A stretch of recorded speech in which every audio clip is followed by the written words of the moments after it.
Және қиямет жақын болғанда мынандай уақиға болады деп Құран-ы Кәримде баян етіледі. Тіпті сол бір сәт келген кезінде Яжуж және Мажуж деген қауым, осы қауым шығып бүкіл төбешіктің барлығынан ағылып төмен қарай түседі дейді. Осы туралы айтылған хабарлар өте көп, хадистер көп. Яжуж Мажуж деген қандай қауым бұл өзі? Адам атаның балалары ма? Жоқ, әлде бір сондай бір жаратылған хайуанат па, жануар ма? Не нәрсе деп айтылады? Себебі пайғамбарымыз саллаллаху алейхи вассаламнан кейін хадистер тізбектесек, енді бір 3-4 топқа бөлетін шығармыз. Соның енді көп дәлірек айтылған топтары бар. Солардың бәрін жинап бір мысал қылып айтатын болсақ, қияметке жақын даджал келеді. Даджал деген біздің қазақша тажал деп айтамыз. Оны, бір нәрсенің апатын тажал дейміз ғой. Даджал деген кісі келеді. Ол адам баласы. Жұрттар оны да бір хайуан, оны да бір жануар деп айтатын шығар. Жоқ, ол қадімгі адам, әкеден, шешеден туылған кісі, бірақ өте керемет сиқыршы болады. Ол сиқыршылығынан соншалықты мықтылығы енді қанша жыл дамиды, өседі, өркендейді. Бір белгілі бір сәтке келгенінде бүкіл әлемге өзін құдаймын деп жариялайтын кез келеді. Әлгі адам. Ол кісінің белгісі маңдайында кәпір деген жазуы болады. Анау 666 деген сан бар ғой жаңалдегі. Жұрттардың бәрі христиан бауырларымыздың айтып жүрген.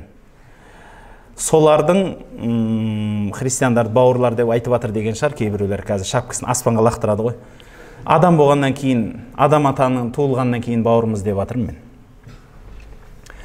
Осы кісілердің айтқаны бойынша 666 деген санды бұлар тажалдың саны деп айтады. Бұл бекер сөз емес, арабшада кәфір деген сөз жасаңыз 666 деген сан шығады. Кәф, алтының бір құйрығымен несі, фә, теріс қарап қылған 6, сосын р тағы да 6. Жаңалдегі сол 666, 3 рет 6 шығады. 4 рет шығады тіпті, р-ны қоссаңыз. Міне осындай кәпір деген маңдайында жазуы болады, және оң көзі соқыр болады. Оң көзінің соқырлығы сол жүзім сияқты шығып тұрады. Шошайып. Көзі істемейді, шошайып қалған әйтеуір, көзі жоқ, жүзім сияқты әйтеуір шошайып қалған бір нәрсе болады. Бір көзі көрмейтін болады. Ол неден көрмейтіні Құдай біледі, сөйтіп жаратылған ба, туысынан, немесе мүмкін ортада өмір сүріп жүріп көзін жарақаттап алды ма, әйтеуір сондай бір көзі соқыр болады. Маңдайында кәпір деген жазу болады. Өзі керемет сиқыршы болады. Өткен жерінде кәдімгі желдей есіп өтеді деп айтады. 40 күнде бүкіл әлемді бағындырады дейді. Оның алғашқы күні 1 жылдай, екінші күні 1 айдай, үшінші күні 1 аптадай өтеді. Қалған күндері күн сияқты өтіп кетеді дейді.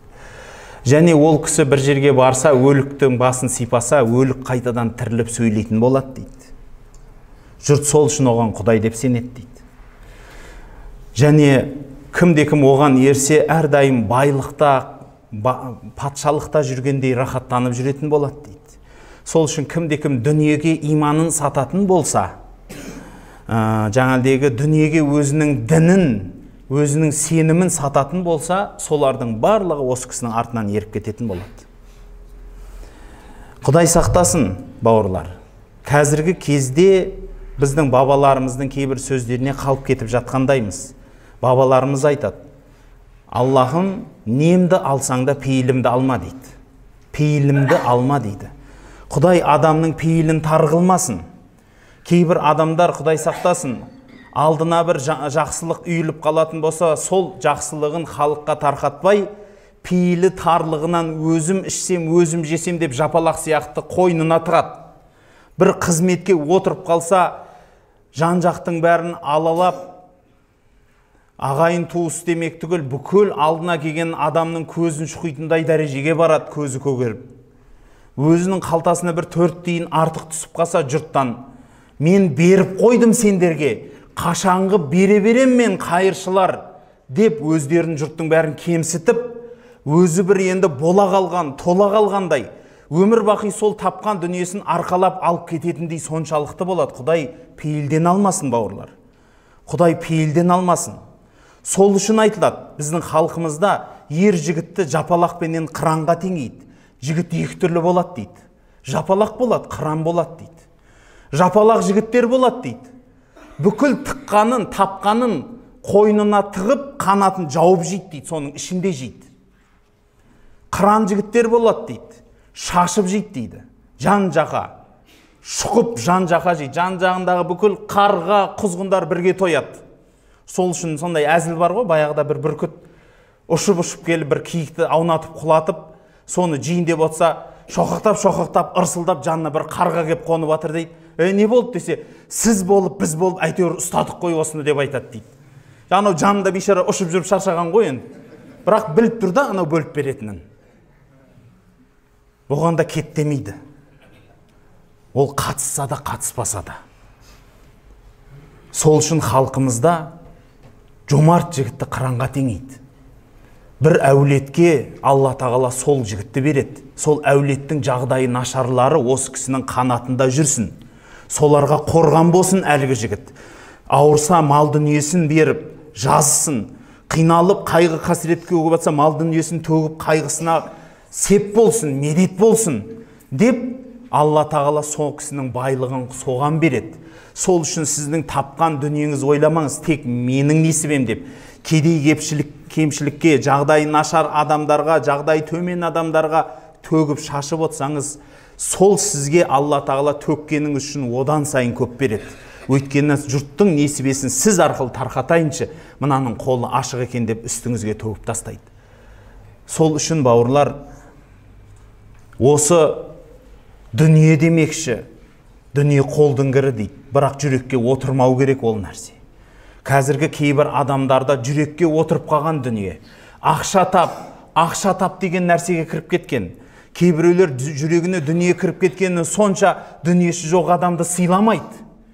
Достарының ішінде ақшасы төмен, жағдай нашар адам болса, омен қатыспай кетеді. Оменен араласпай кетеді. Ал егер бір досының ақшасы бар, қымбат машинасы бар, керемет үй болса, соған мәймүңкелеп келіп, сонымен араласа бастайды. Ағайын туыстарында сөйтіп сыйлай бастайды. Құдай содан сақтасын.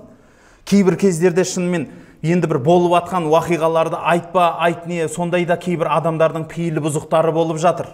Өздеріңіз көрдіңіздер ғой, бүкіл қазақ халқы болып, жанына демеу болып, бар тапқан алдына алып барып атса да, шынымен ақ сондай адамдар болды да, маған мынандай айран емес, мынандай айран алып кеп бер. Бұл етіңнің иісі бар екен, басқа дәм әкеп бер. Ана киілген көйлегіңді кимеймін мен, сен кім деп ойлап отырсың? Маған дұрыстау көйлек әп, мына Қытайдың көйлегін кимеймін, маған түркініңкін әп кел дегендері де болған. Оны өз көзімізбен көрдік деген адамдардан айтып отыр. Мен әр нәрседен құрастырып айтып отыр демеңіз. Құдай пейілінен амасын адамның. Ал кейбіреулер бар, расында да басында қандай ауыртпашылық, қиыншылық көріп жатса да, ләм мим демей, үн демей келіп, өзінің қонақтығын, өзінің орнын біліп, өзінің үйіне қайтып жатқан. Міне нағыз азаматтар. Сондай адамдарды іздеп қамқоршы болыңыздар. Сондай адамдардың үстіне қанаттарыңызды жайыңыздар. Өйткені ол кісілердің басына қайғы түссе де аузынан тіс жармайды.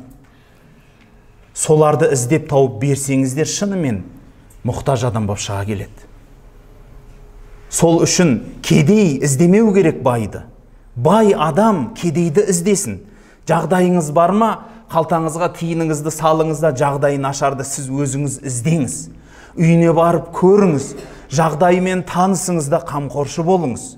Бір-біріміздің халімізді көтермесек кім көтереді? Альхамдулилля, қараңыз, халықтың ішінде имандылықтың мықтылығы сонша, мына арыстағы жағдайға бүкіл ел болып жиналып таңнан кешке шейін қызмет қылып жатыр. Алла разы болсын. Мұғалімдер мектептерін беріп алып, кешке шейін түнгі 12-1-ге шейін қызметінде жүрді. Дәрігерлерімізді айтыңыз, қандай қиналып не қылса да солар үйіне бармай қызмет қылған дәрігерлер болды. Сөткілеп жатып қызмет қылғандар болды. Әскерлерімізді айтыңыз, өрт сөндірушілерімізді айтыңыз, солар барлығы осы бір ауыздан бірігіп жиналды. Бұл деген сөз біздің халқымыздың ертеңі бар, шүкір Аллаға халқымыздың жүрегінде әлі мейірімділік жетеді деген сөз. бабаларымыздың жолын ұстанған халық екенбіз. Осынымыздан таймайық. Өзімізден кішкентайларға, өзімізден кейінгі ұрпаққа бұл нәрсе қалу, аманат болып қалу міндет деген сөз. Жетім көрсең жебей жүр деген халықтың мақалын қолымызға ұран қылатын халық екеніміз анық болды. Бұл жерде дінге де, ұлтқа да қарамай, осы бүкіл Қазақстанның халқы бір ауыздан бірігіп, бір адамның басына күн туса бірге қалдық. Бұл үлкен керемет нәрсе. Сол беріп атқан адамыңыз сіздің алып атқан адамыңызға әңгіме айтса да сіз беріңіз. Өйткені сіз Алла үшін беріп жатсыз. Құдай үшін, Алла үшін берсеңіз, алып атқан адамнан сіз рахмет деген сөзді іздемеңіз. Сұрамаңыз. Ол рахмет айтуға міндетті емес. Рахмет айтпады деп сіз ерніңізді жоғары көтермеңіз. Бәлки сіз Алла үшін жәрдем бердіңіз ба? Онда сол Алла үшін деген сөзіңізден таймаңыз. Беріңіз жәрдем. Оң қолың бергенді сол қолың ұмытсын деген сөз бар. Сол қолың көрмей қалсын деген сөз бар. Сол үшін кімге жақсылық жасасаңыз, оны міндетсінбеңіз. Оны айтпаңыз, оны жасырыңыз. Өйткені жасырын жасалған жақсылық, әшкере жасалған жақсылықтан абзалырақ болады. Бірақ әшкере жасалынған жақсылық жұртты ертіп жатса, қарапайым халықтың арасына ұран болып түсіп жатса, онда әшкере жасаған жақсылықта үлкен керемет іс болады. Сол үшін бауырлар, пейілі тар болған адамдар тажалға еріп кетеді. Дүниеге қызыққаны сонша, сол сиқыршы екенін біле тұра, сол Құдай емес екенін біле тұрам, сен Құдайсың деп, өйткені қолында тиын тұр, дүние тұр, соңынан ерген адамдар болады, дінін сатып. Сен Құдайға сенетінен ғой, Аллаға десе, жоқ, мен Аллаға сенбеймін бүгіннен кейін. Мен саған сенем, сен Құдайсың деп басын иетіндер болады. Сол күндері өзінің дінін сақтайтын адамдар кедей, жағдайы нашар болып тұрады. Иә. Бір кездері мен айтқанмын, кедейлік ер жігітке намыс емес деп. Сол сөзді кейбіреулер дұрыс түсінбеген шығар. Шын намыс бұл ар. Халқымыз баяғыда айтқан, малым жанымның садақасы, жаным арымның садақасы дейді. Егер арың болмаса, сенің тірі жан болып жүргеніңнің бір тиынға пайдасы жоқ. Егер намысың жоқ, арың жоқ адам болсаң.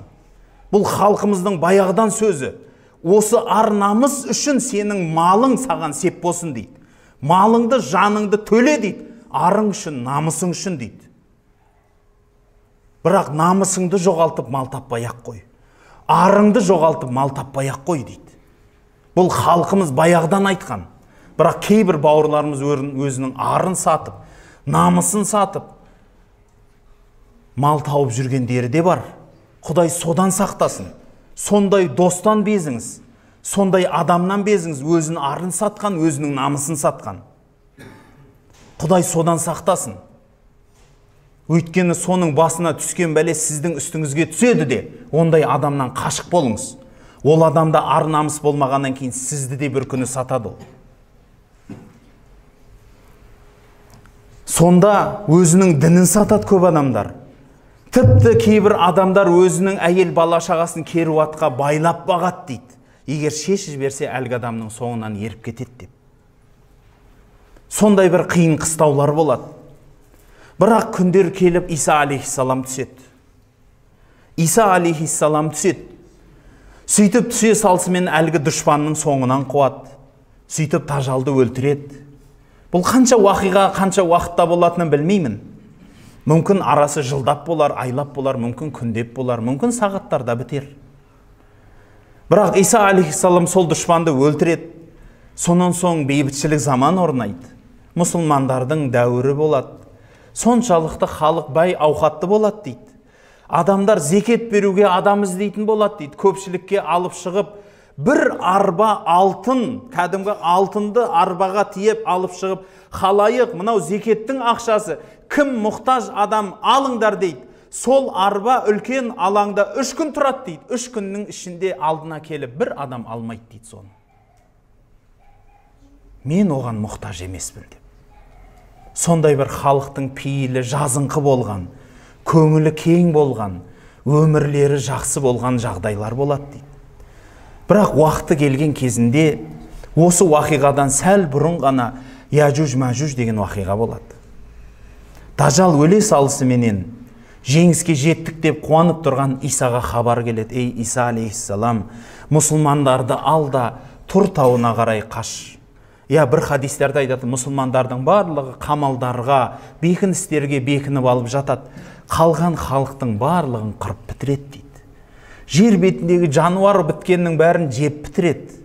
Әлгі халық дейді. Бүкіл жан жақтан келеді дейді. Ол халықты әркім әртүрлі суреттейді. Өйткені Сахих Бұхариде келгенде құлақтары үлкен болады. Бір құлағын екінші құлағының үстіне жамылып жататын жағдай болады дейді. Енді ол адамның шынымен құлағы ма, мүмкін үлкен үстіндегі шапаны болатын шығар, солай жамылып жатады. Ол қалай болатынын. Ал бір сөздерінде расында да Табариде, Ибн Касирде бір риуаят келетіні, өздері сарыға жақын, беттері жалпақ, көздері қысық болады деп айтады. Сол үшін кейбіреулер, мысалы мынау Харун Яхия сияқты, басқа сияқты кейбір адамдар бұлар моңғол татардың шапқыншылығы деп айтқан. Моңғолдардың жүздері сары өңді, беттері жалпақ, көздері қысық болған, барлық төбеден келген деген сөз сол төбеден шабатын халық болған. Сондықтан міне осылар деп айтады, бірақ олар келуден бұрын Дажал келу керек еді ғой, Иса түсу керек еді. Олар келді ма, түсті ма десе, анау пәленше деген әулиелеріміз Иса, Дажал дегеніміз телевизор немесе басқа нәрсе деп айтып кеткен, лағып кеткен сөздері бар. Өйткені мен неге бүйтіп айттым, бұл пайғамбарымыз саллаллаху алейхи вассаламның суреттеген хадистеріне дұрыс келмейді. Өйткені бұл уақиға Дажалдан кейін келу керек, және ол халықты өлтіріп таусылмайтын көп болу керек. Біреуін өлтірсе, оның артынан оны келетіндей болады дейді. Соншалықты көп болады. Оны өлтіріп таусамайсың дейді. Соншалықты жер бетін басатыны. Көптігі сол дейді. Бір үлкен көлден бірінші әскер өтіп көлді ішіп өтсе, екіншісі келіп лайдың үстіне аунайды дейді. Үшіншісі тақыр жерден өтіп баратып, мына жерде бұрын көл болған еді ғой деп айтып кетеді дейді. Соншалықты көптігі, ойлаңыз, әрқайсысы өзінің ішетін суын ішіп өткенде әскердің көптігінен көл қалмайды дейді алдында. Осыншалықты көп. Бірақ жер бетінің бәрін жаулағаннан кейін жер халқының бәрін бағындырдық, енді аспан халқы қалды деп аспанға оқ атады дейді. Алла тағала атқан оғын қанға бояп түсіреді. Сонда олар міне болды, енді Құдайды да өлтірдік деп айтады екен. Сол бір сәттен кейін Алла тағала олардың желкелеріне құрт түсіреді дейді. Сол құрт оларды жеп таусады. Моңғол татарды құрт жеп таусқан жоқ қой, дұрыс па? Құрт жеп таусады дейді. Сонан соң барып оларды үлкен мойындары ас түйенің жаңалдегі мойны сияқты болған құстар көтеріп теңізге алып барып тастайды дейді.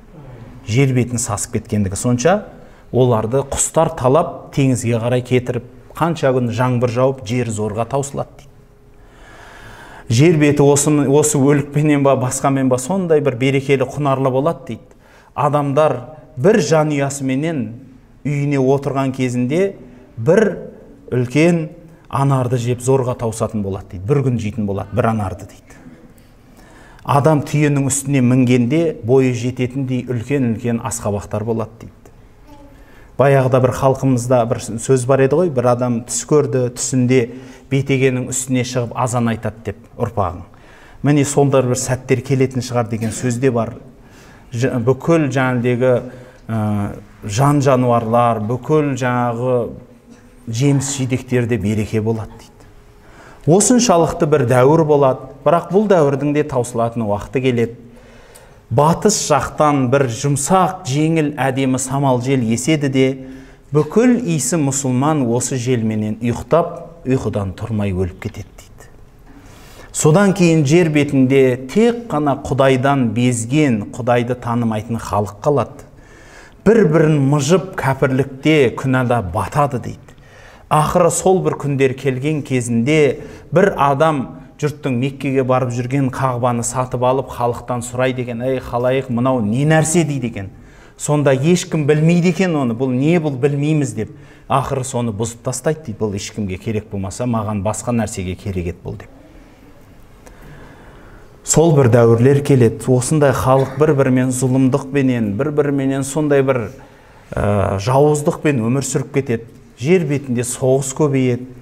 осыншалықты дәуір болып жатқан кезінде күн батыстан шығатын уақыт келеді дейді. Осылайша заманның ақыры болып таусылады халық дейді. Осындай хадистердің барлығы Сахи Бұхариде, Муслимда пайғамбарымыз саллаллаху алейхи вассаламнан келген хабарлар екен. Яжуж Мажуж дегеніміз бір үлкен таудың артында жатыр деп Кахф сүресінде келеді. Әлі келеміз оған иншалла. Сол туралы бүкіл үлкен хадистерді мүмкін баян етіп берерміз. Сол үшін иншалла алдыңғы сабақтарымызды күтсеңіздер болады екен.